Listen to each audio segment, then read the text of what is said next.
Hello, nerd and nerd adjacent. I'm Dan. We're back on this topic, and welcome to my corner of the internet.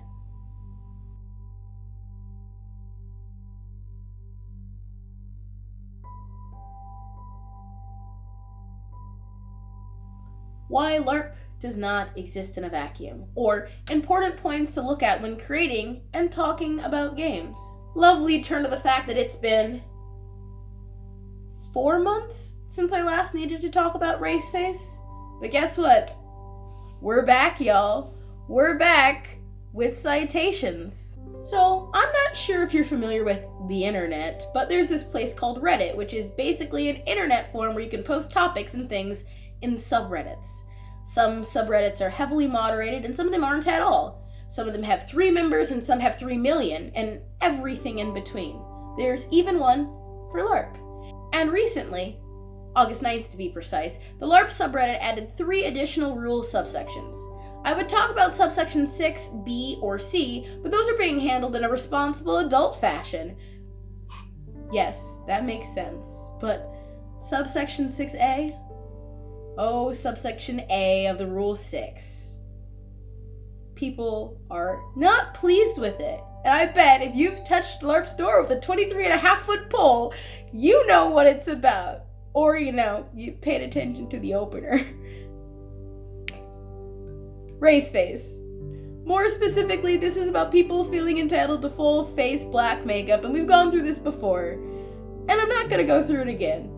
But just a reminder, Raceface is 100% unacceptable, no matter what. Whether your culture deems it appropriate or not, we live in a global environment, so don't. But we're not going to focus on that. If you would like to focus on that, I have made a lovely rant video, and there's a card above me that you can click to go and watch it. Enjoy that. That had no script. But here, we're going to do a dive on why people think that, without ill intention, Raceface is still acceptable. It's not. That's incorrect. But why do they think it? LARP does not exist in a vacuum. The idiomatic phrase "in a vacuum" means total isolation, having no interaction with or connection to other people, places, or actions, which is another fancy way of saying that intent does not erase impact. So even if our intentions are so true and pure, it can still have a negative influence because of the globally connected world that we live in. This may mean many different things for many different places, but at the same time, you should have a global perspective on these kind of issues. Just because you're a European LARP and you currently have no LARPers of color or your LARPers of color are okay with it, doesn't mean that it's cool. It's still not. Still, I would like to once again remind you that literally no one can speak for their entire population. They can only speak for themselves, including me.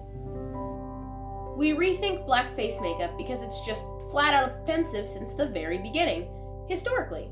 If you'd like to learn more about why blackface makeup is just flat out offensive, a great place to start is the history of minstrel shows, which I will link a nice guide to down below.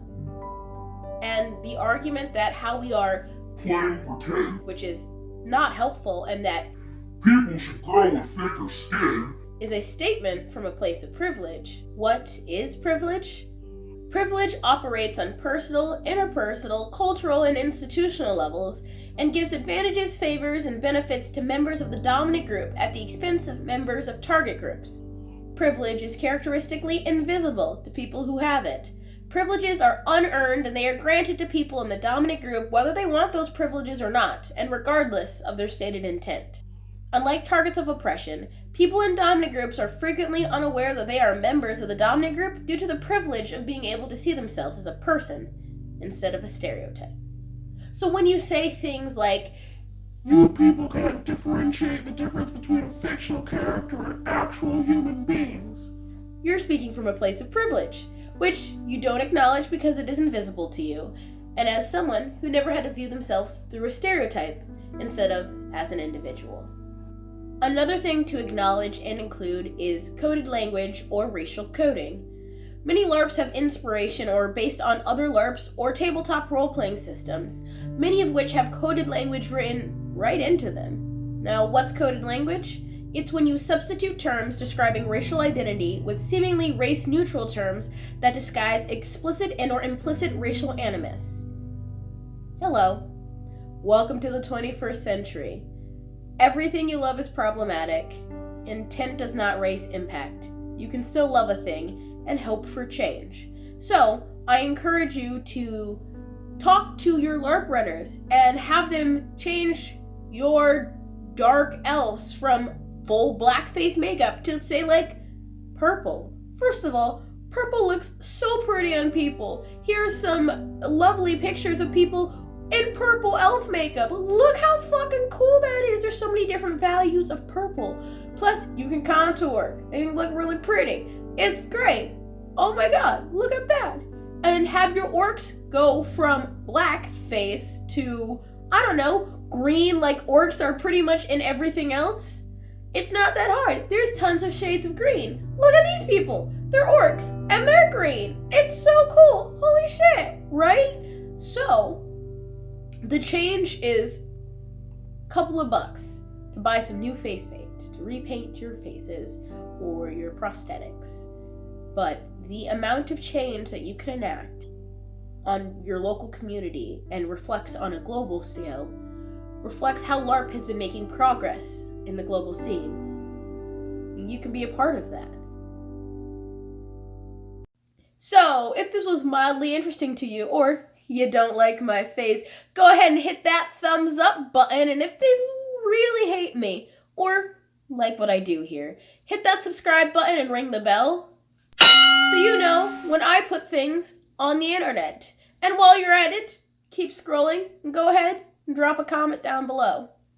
And just remember, I'm a LARPer, just darker. Other than my allergies acting up, there's no outtakes for this one. So, while you're over here watching this in title screen, I have a Patreon and a Ko-fi. They're linked down below too. They're also on this screen. You can find me everywhere on the internet at Darker LARPer. And that would be fantastic.